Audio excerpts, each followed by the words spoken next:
Muy buenos días, ¿cómo están ustedes? Estamos como dormidos todavía. Buenos días, ¿cómo están ustedes? Exactamente, ya este es nuestro último día de este congreso. Yo quiero en primer lugar darle la gracia a Dios de que estamos vivos, que estamos alegres, que hemos podido estar hoy presentes.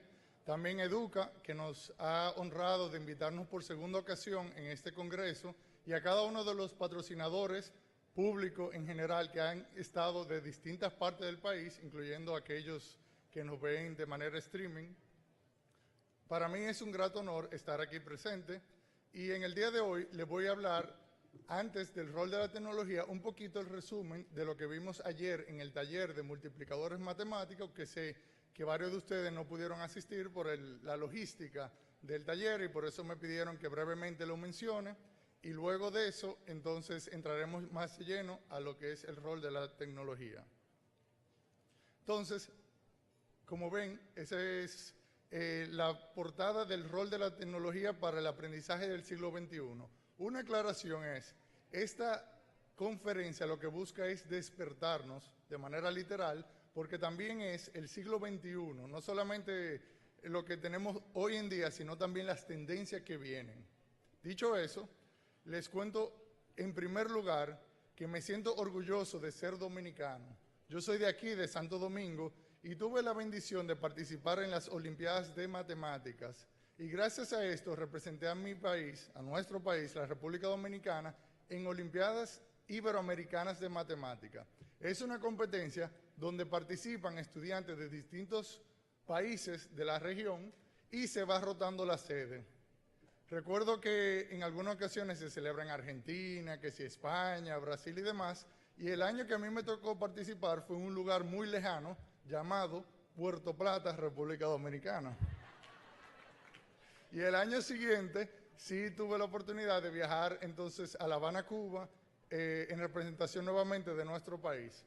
Gracias a esta participación tuve el honor de recibir una beca del gobierno dominicano, estudiar en Estados Unidos la carrera de informática y luego conseguir trabajo en una región del mundo llamada Silicon Valley, que si ven en el mapa, tomaríamos un vuelo, si pudiera hacer un vuelo directo, hacia California, y ahí en esa región llamada Silicon Valley, vemos que está la sede de la mayoría de las empresas de tecnología. Ven en el centro, por ejemplo, Facebook, también está Apple, tiene Google, y varias empresas de la región, del mundo, están concentradas en esa región del mundo. Ahí tuve la oportunidad de trabajar primero en Microsoft durante 5 años y luego en la empresa de Google por 2 años. Ahora bien, yo como dominicano me voy desarrollando, me involucro en el mundo de la tecnología, pero siento un gran compromiso, una deuda con nuestro país, de que por un lado yo como dominicano me voy superando, pero nuestro país todavía está un poquito rezagado. Digo un poquito para ser, digamos, generoso, porque lamentablemente, según el ranking educativo, nuestro país está en el sótano de América Latina, en el área de matemática, ciencia y lectura. De América Latina, que de por sí a nivel mundial es una de las regiones que está más por el suelo de todo el mundo. Lamentablemente nuestro país está en la posición 142 de 144 en los temas de matemática y ciencia, según el Foro Económico Mundial. Ahora bien, eso es una estadística triste, un problema, pero los problemas son oportunidades para aquellas personas, aquellos grupos que quieren hacer una diferencia.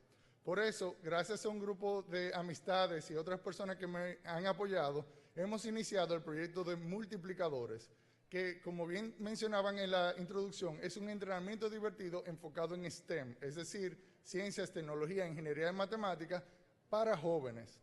¿En qué consiste? Tiene 3 componentes. El primero son entrenamientos o clases divertidas dirigidos a estudiantes de bachillerato que ya les gustan esta disciplina y tienen ciertas facilidades. Lo entrenamos no de manera, digamos, convencional, de que esta es la fórmula, digamos, de matemática, la ecuación cuadrática, vamos a resolverlo, sino que es un aprendizaje basado en problemas.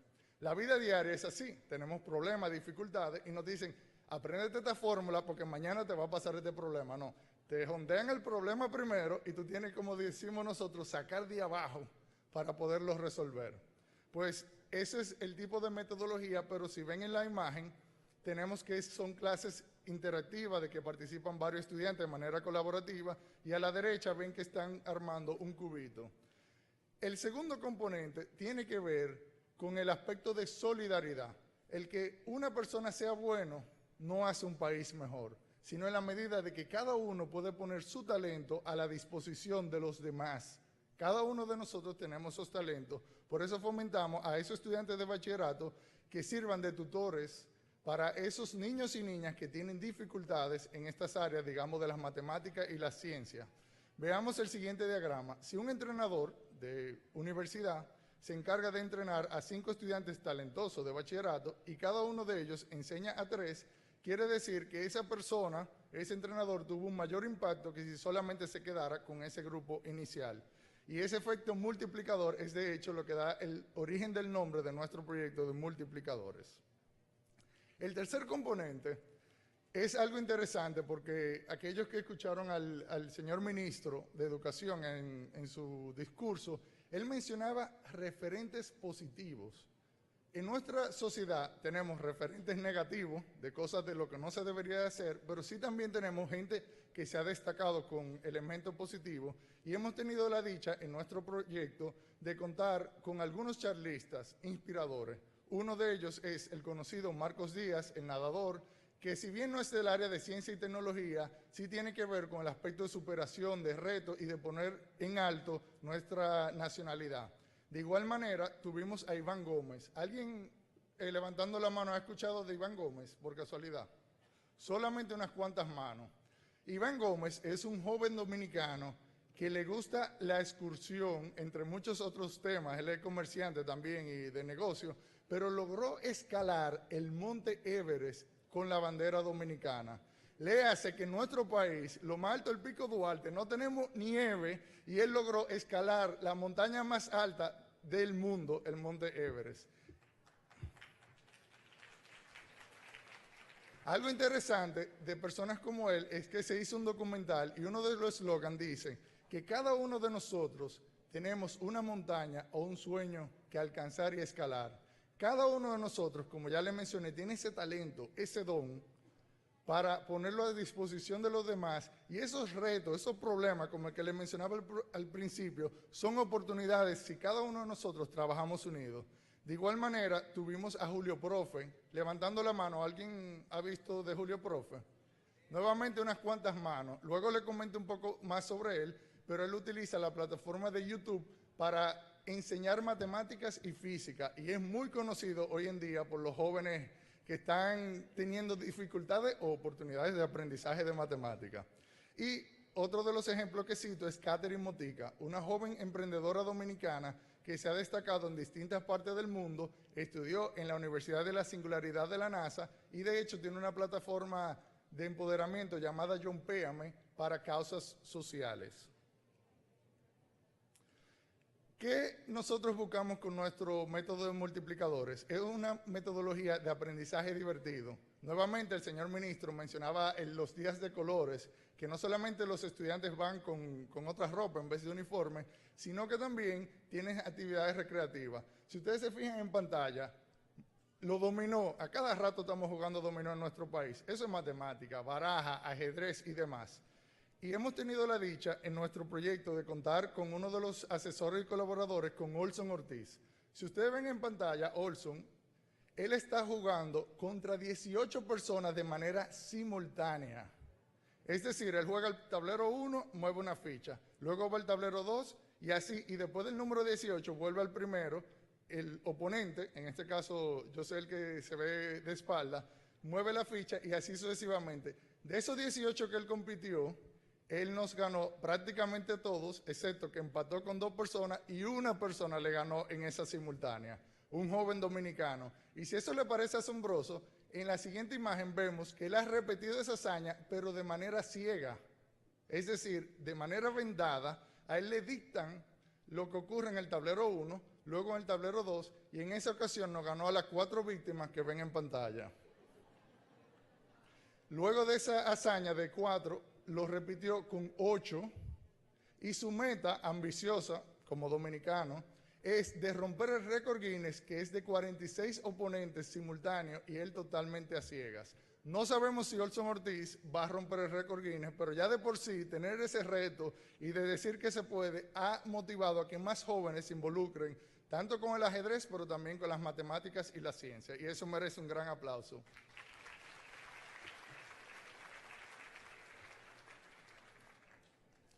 En cuanto al impacto social, nuestro proyecto Multiplicadores ha estado en fase piloto en las áreas de las matemáticas y ha logrado impactar a 250 estudiantes. Lo bonito de esa cifra es que han sido 100 de manera directa en el Colegio Calasanz, La Salle, tanto de Santo Domingo como de Santiago, y el Politécnico Femenino de Santiago. Por un tema de género entendemos que es importante motivar a más chicas féminas que se motiven por las áreas de la matemática y la ciencia, y de esos 100 que hemos impactado directo, a su vez han ayudado a cerca de 150 estudiantes, sobre todo de escuelas públicas, tanto, por ejemplo, de la Pulla de Arroyo Hondo, aquí en Santo Domingo, como de Licey al Medio, en Santiago. Ahora bien, eso ha sido nuevamente a manera piloto en nuestro país. No obstante, hemos también tenido la oportunidad de ser reconocidos localmente con el premio Ángel Innovadores de América en la categoría de Innovación Educativa y Social, y a nivel internacional por la fundación del presidente Clinton. Y ahí a la derecha me ven con la hija de Hillary y de Bill, Chelsea Clinton, que lanza un libro sobre problemáticas mundiales, y ese libro va dirigido a niñas y niños de 10 a 14 años sobre problemáticas mundiales y ejemplos de personas o proyectos que están trabajando para hacer una diferencia, y ahí se nos menciona al proyecto de los multiplicadores como un ejemplo dominicano que quiere mejorar la realidad de nuestro país a través de la ciencia y las matemáticas. Obviamente, el reto que le puse al principio, 142 de 144, es una montaña bastante empinada para escalar, pero yo sé que con cada uno de nosotros, esforzándonos y trabajar de manera coordinada y continuando estos eventos año tras año, estrategias ganadoras, podemos ir mejorando. Ya con esto les concluyo la primera parte con las recomendaciones que hicimos en el taller. En el taller hicimos un reto de dominó. Levantando la mano, ¿alguien participó en el taller? Unos cuantos de aquí. Ahí yo quisiera que ustedes vieran a los profesores. Ahí no parecíamos profesores. Ahí estaban como niños jugando matemáticas, imagínense ustedes. Y de las recomendaciones que nosotros hicimos, una es usar ejemplos y ejercicios que sean retadores por un lado y divertidos también. Lo otro es trabajar de manera colaborativa.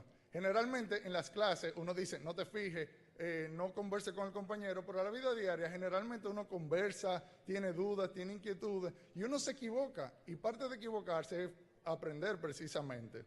Y por eso les mencionaba que la idea es motivar a que pensemos, a dar sugerencias y trabajemos todos unidos. Y finalmente, con el tema de los retos, les mencionaba que se vale ser ingenioso. A veces en la matemática te dice, esta es la fórmula y así que se hace, pero hay miles de maneras a veces de llegar a un lugar. Manejando, estoy seguro que nosotros vinimos por distintas rutas y estamos aquí, evidentemente. También pensar fuera de lo ordinario, o como le dicen, fuera del cajón, y como les digo, varios caminos para llegar a una solución. Entonces, damas y caballeros, ahora con nosotros tendremos el rol de la tecnología. Como ya les mencioné al principio, la idea es despertar y provocar, saber de que hoy en día tenemos la tecnología, pero lo que viene no se compara con lo que tenemos en la actualidad.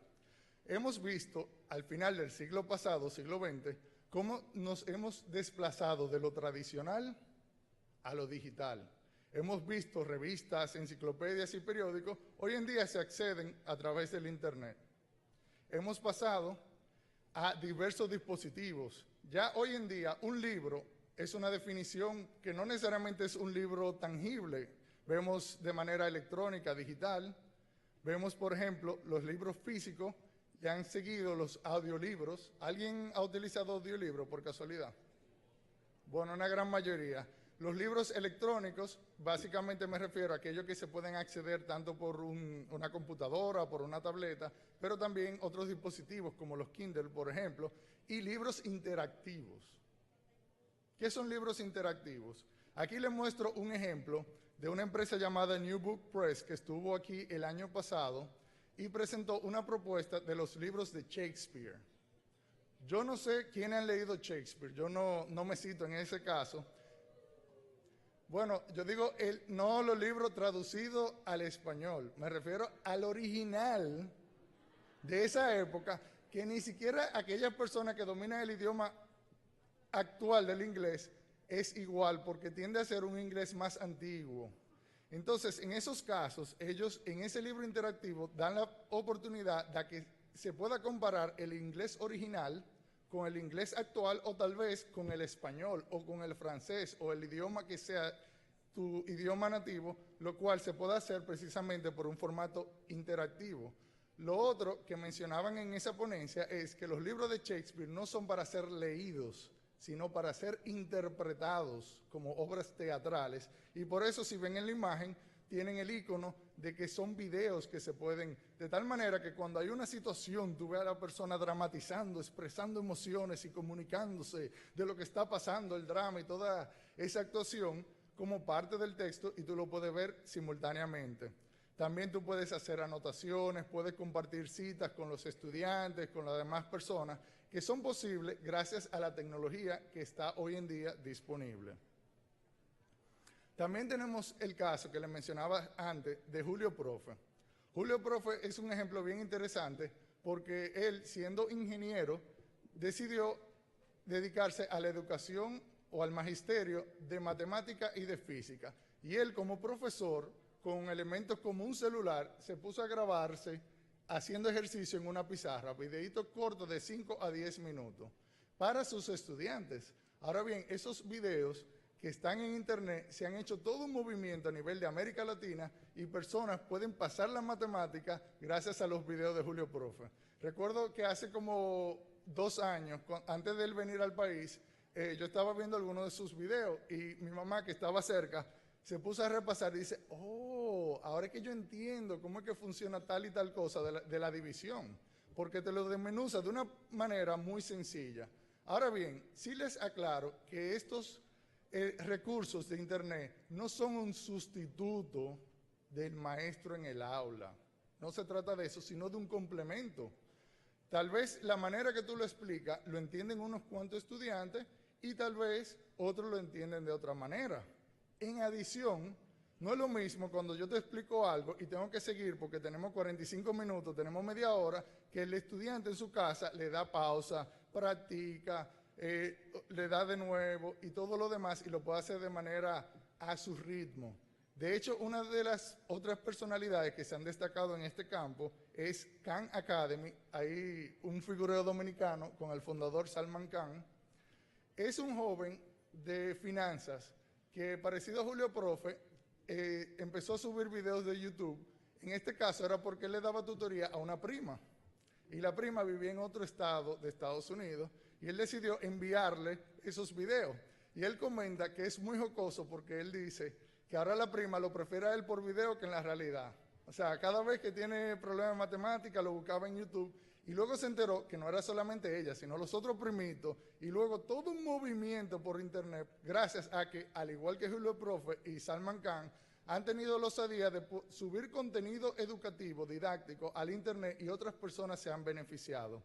Él, por ejemplo, resalta un elemento que se llama aula invertida o flip classroom. Levantando la mano, ¿alguien conoce de eso? Miren alrededor, solamente unos cuantos. Pues les comento que esto va a ser toda una revolución. De hecho, ya está siendo implementado en varios lugares. ¿En qué consiste aula invertida? Generalmente, la educación tradicional es como la que tenemos en este momento. Está el, entre comillas, el erudito, el experto, hablándole, todos los estudiantes prestándole atención. No te fijes, no te muevas, présteme atención, fulanito, lo que sea. Y tú duras todo ese tiempo deshumanizando la clase. Porque en vez de ser humano, estamos siendo robots en ese momento, no te muevas, escuchando. Yo estoy dando la clase, tal vez el estudiante no entendió, pero yo tengo que seguir con la clase. Y luego, en su casa, cuando no hay nadie, tienen que hacer la tarea. Ahí es que le vienen todas las dudas, vida y por haber. ¿Y quién tiene a su alrededor? Tal vez a nadie. Entonces, el método de aula invertida es que en el En la casa, ellos ven los videos, leen el material, y en el aula, entonces es una experiencia más humana y más social, más interactiva, donde se forman grupitos. El que es más avanzado, parecido al modelo de los multiplicadores, puede servir de tutor y puede ayudar al otro. Un ejemplo que él da, por ejemplo, de la educación es que ahora mismo damos la educación, ¿verdad? Este es el contenido. Tenemos examen tal día. El día que sale el examen hay gente que saca 80, gente que saca 100, gente que saca 50. ¿Y qué hacemos con ese resultado? Seguimos para adelante con la siguiente lección y demás. Y él hace una analogía de construir un edificio. Empezamos con la zapata. ¿Qué ocurre? Que esa zapata, la zanja y demás, tiene que estar listo en una semana. Resulta, los que vinieron de otros países no se han dado cuenta, pero en esta semana se le ha pasado con un aguacero todos los días. Pero en una semana hacemos una inspección, una evaluación, y decimos que esa zanja está hecha en un 40%. No importa, hay que seguir con la construcción. Se sigue la construcción. Después que se hace el primer piso, vienen los inspectores, hacen otra evaluación y dicen, bueno, está en un 80%. ¿Y qué tú haces? Tú continúas con un segundo piso porque eso es lo que indica el cronograma. Pues eso es la metáfora de lo que hoy en día es la educación, lamentablemente. Y aún así, el que tiene el 80%, que es una nota que pasó una vez, ¿cuál es ese 20% que no sabe? Entonces, gracias a la tecnología, se va a adaptar, como se ha mencionado en ocasiones anteriores en este Congreso, una educación más personalizada donde se puede focalizar en esas áreas que los estudiantes tienen dificultades. Él lo menciona, la otra metáfora es como montar bicicleta. Tú montas bicicleta, te da muchos trollones hasta que tú aprendes. Así es como debería de ser la educación, que tú aprendes un contenido y cuando lo domines, tú vas al siguiente tema y así sucesivamente. Si hay gente que en el área de matemática le va muy bien, bueno, avanzó todo ese material de matemática y tal vez en el área de las artes es una oportunidad para él desarrollarse más. Es decir, nuevamente la tecnología permite por primera vez hacer incluso más humana esa experiencia educativa. Luego resulta que hoy en día tenemos la tecnología, pero en muchos de los casos somos consumidores de esa tecnología. Yo tuve la oportunidad de siendo joven, de siendo niño, siendo más específico, de enfocarme o aprender programación. Y yo tenía 6 años cuando me pusieron una clase de programación y la computadora, uno la programaba para que el usuario pusiera un número. Y según el número, la computadora le decía si el número era positivo, negativo o 0. Un niño de 6 años, yo no entendí ni siquiera lo que era un número positivo ni negativo. Pero al año siguiente, ya con esos apuntes, pude hacer mi propio programita que te pedía 2 números. Y cuando tú lo ponías, te lo sumaba. Y yo dije, qué interesante. Y ahora vamos a hacerlo con la resta, con la multiplicación, con la división. Y ya esas operaciones de matemática para mí era algo divertido, porque yo estoy haciendo que la computadora haga lo que yo le digo que haga. Y después de la división, ¿qué sigue? Ya yo estaba tal vez en tercero o cuarto de primaria y les pregunto a mis hermanos, me dicen potenciación, raíces cuadradas. Y resulta que para mí las matemáticas yo la aprendí precisamente queriendo hacer mi programa de computadora más chulo, como decimos nosotros. Así aprendí de volúmenes, de áreas. Yo agarraba mi enciclopedia, en ese momento no había internet, y yo lo programaba. Y eso fue una experiencia de verdad muy empoderante. Y lejos yo iba a saber de que eso iba a ser más adelante mi vocación ya a nivel profesional. Pues hoy en día tenemos la oportunidad de insertarnos en ese mundo de la programación. Por ejemplo, hay una plataforma llamada code.org que tiene la hora del código. Eso es una plataforma a nivel mundial que está fomentando la programación o el coding, como mencionaba el señor Renato en su presentación, para que los estudiantes, no solamente los asiáticos, sino también latinoamericanos de otra parte del mundo, puedan crear código. Y uno dirá, pero yo no voy a ser programador. Lo bueno es que en esa plataforma tienen ejemplos como Shakira, como ejemplos de personas que son profesionales del baloncesto, del deporte, y resaltan cómo aprender programación te ayuda con el razonamiento crítico y cómo resolver problemas. Es decir, que no es solamente la parte, digamos, técnica per se, sino también en cuanto a la metodología y la forma de enfocar los problemas.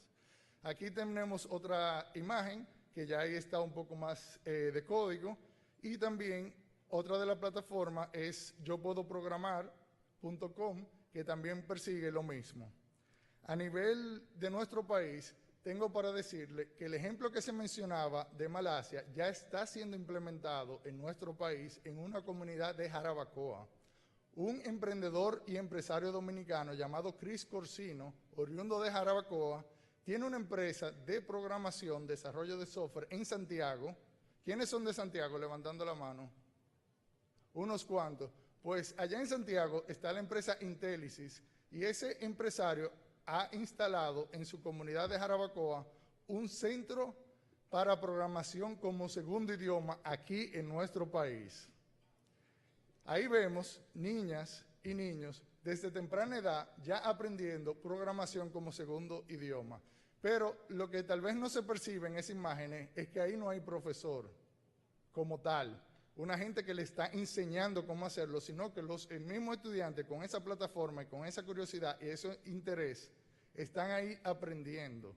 La idea nuevamente, como se mencionaba en el día de ayer, es el rol del maestro como un orientador, y yo le añadiría uno más, como un motivador, como un despertador de esos sueños, de esos niños, de esas niñas que pueden hacer un futuro mejor.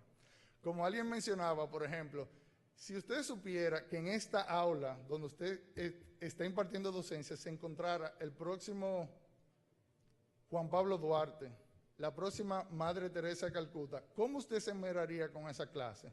Pues tengo para decirle que cada uno de esos estudiantes son precisamente personas únicas e irrepetibles y que tienen un talento y un potencial, y es el rol de cada uno de nosotros de despertar esa chispa dentro de cada uno de ellos. De igual manera, en nuestro país ya se está implementando la robótica educativa, donde niños y niñas pueden programar robots, aprender, y en esas imágenes tenemos algunos ejemplos de niños y adolescentes dominicanos que han llevado la bandera de nuestro país a competencias internacionales. Esas son competencias que hace unos 4 años no existía y hoy en día ya nuestro país está participando de manera activa. De igual manera, existe la tradición de que uno va a educarse, pero ¿para qué? El modelo tradicional, o por lo menos que yo percibo, es tú te educas todos esos años para luego ir a la universidad o a una escuela técnica para después obtener un empleo seguro y trabajar toda una vida. Pero también hay un canal alternativo. Y es uno que hoy en día se está muy de moda, que es el emprendimiento. Hoy en día en nuestro país se celebra anualmente Startup Weekend, que son competencias de emprendimiento donde personas de distintas partes del país y del mundo, en este caso como movimiento global, pueden crear soluciones interesantes. Un momento.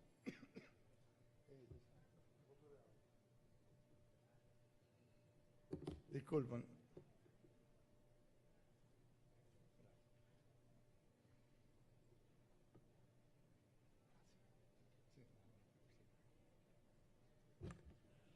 Esto en vivo, como dicen. Entonces, le mencionaba Startup Weekend. Son oportunidades de incentivar a personas a que se inserten en el maravilloso mundo del emprendimiento. Ahí vemos ciertos figuras en pantalla de quien tiene la oportunidad de hablarles, pero también de Luis Sena, que va a estar con nosotros en un rato. También la joven Catherine Motica, a la derecha, que les mencionaba del caso de John Péame. Y esa plataforma que está disponible en startupweekend.do va a tener este próximo fin de semana, viernes, sábado y domingo, su siguiente edición, al cual ustedes pueden participar o pueden ir de oyente o pueden estar al tanto.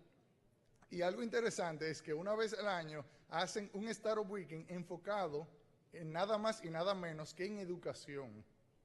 Es decir, en ese caso son soluciones para oportunidades en el área de la educación. Y ahí es cómico, como tú ves, jóvenes de 18, 19, 20 años y un director de un colegio y otras personas trabajando en equipo de manera colaborativa, porque empieza hoy viernes Y ya el domingo tienen que presentar, es un evento corrido, es lo que le llaman a veces un hackathon, que es como si fuera un maratón, pero de hackeo o de codificación. Y el domingo se hace una presentación, cada uno de los equipos, y presentan sus soluciones, y de ahí sale un proyecto ganador, primer lugar, segundo lugar y tercer lugar. Lo interesante es que aún aquellos que no tienen esos lugares, aprenden todo un rico aprendizaje haciendo, trabajando, solucionando problemas, comunicando ideas, y créanme que ahí se expresan muchas emociones, porque cuando tú tienes de viernes a domingo de una manera intensa que solucionar, ahí surgen toda una chispa interesante de dinamismo. Y nuevamente les invito a que se inserten con ese mundo, no solamente de ser consumidores de tecnología, sino también creadores de tecnología. Y una nueva tendencia que está surgiendo en el mundo de la creación tiene que ver con impresiones 3D. Si un joven o un adulto tiene una idea, tiene la oportunidad de imprimir, así como uno imprime una hoja de papel con texto, puede imprimir objetos de manera física, y eso va a ser toda una revolución. En el área de la educación tendríamos que tú puedes diseñar algo y lo puedes llevar a cabo en la realidad. De igual manera, en el comercio, eso va a transformar el mundo, porque en vez de importar, vamos a suponer un objeto desde la China, desde Europa, tú puedes descargar, así como se descarga hoy en día la música, tú puedes descargar un diseño y puedes tenerlo realidad en tu casa. Pero de igual manera, lo puedes hacer a la inversa. Un joven dominicano, una joven dominicana puede tener un diseño brillante y que ese diseño sea replicado en otras partes del mundo. Vemos de manera interesante algunos ejemplos de cómo se va transformando. Uno de ellos es en la moda. Y ahí vemos un ejemplo de que se están imprimiendo ropa para fines ya, digamos, de glamour y de chulería, de que yo tengo un vestido impreso en 3D, pero también tiene otras áreas tal vez de mayor impacto social, como la alimentación. Por ejemplo, si usted es un joven astronauta, que yo todavía tengo ese sueño, te vas al espacio, tú puedes de repente imprimir tu propia pizza allá en el espacio. Alguna gente me dice, ¿cómo es eso de impresión? Obviamente, tú tienes, así como los printers tienen tinta, en este caso no sería una pizza de tinta, sino que tú tendrías esos elementos tal vez como una leche en polvo y se puede imprimir una pizza. También tenemos otros ejemplos como prótesis. En el tema de educación inclusiva, tenemos personas que tal vez no tienen algunas extremidades y gracias a prótesis que se pueden imprimir, ya son disponibles para esas personas, y se habla incluso en un futuro de la creación de órganos. Ya para finalizar y dejarle esa chispa motivadora, les menciono rápidamente dos tendencias que se llaman realidad virtual y alternativa. Realidad virtual no es sin más la oportunidad de tú ponerte unas gafas y en una experiencia inmersiva estar en otro espacio. Y la alternativa es donde conjuntamente con la actualidad tú puedes ver objetos animados. Puede ser en el campo del aprendizaje, en el campo del conocimiento y también más adelante en el ejemplo de la cirugía que mencionaban, esa sí sería una interesante innovación en el área de la cirugía. Pues sin más, quiero dejarles con dos citas de inspiración y un ejemplo. Y la primera frase de inspiración tiene que ver que muchas veces nos sentimos pequeños de que no podemos hacer una diferencia. Sin embargo, miren esta frase que dice, si piensas que eres demasiado pequeño para causar un impacto, intenta dormir con un mosquito en la habitación. Y la segunda tiene que ver con ese espíritu de trabajar más unidos todos nosotros y dice así, nunca dudes que un pequeño grupo de ciudadanos reflexivos y comprometidos puede cambiar el mundo. De hecho, es lo único que lo ha logrado. Así que, ya para finalizar, les quiero mostrar una imagen que tiene mucho valor para mí. Como les mencioné, yo de pequeño tenía esa curiosidad por la programación, por las matemáticas, y eso me abrió la puerta para trabajar en empresas prestigiosas de Silicon Valley. Pero no he sido el único dominicano que ha tenido esa oportunidad. Otros jóvenes talentos han logrado insertarse en empresas como Facebook, como Google y otras, por mencionarle un ejemplo, de tal manera que en nuestro país, tanto en nuestro territorio como extranjero, tenemos muchos talentos y lo importante es tener confianza en nosotros mismos, trabajar unidos y con la ayuda de Dios vamos a lograr mejorar nuestro país. Muchas gracias.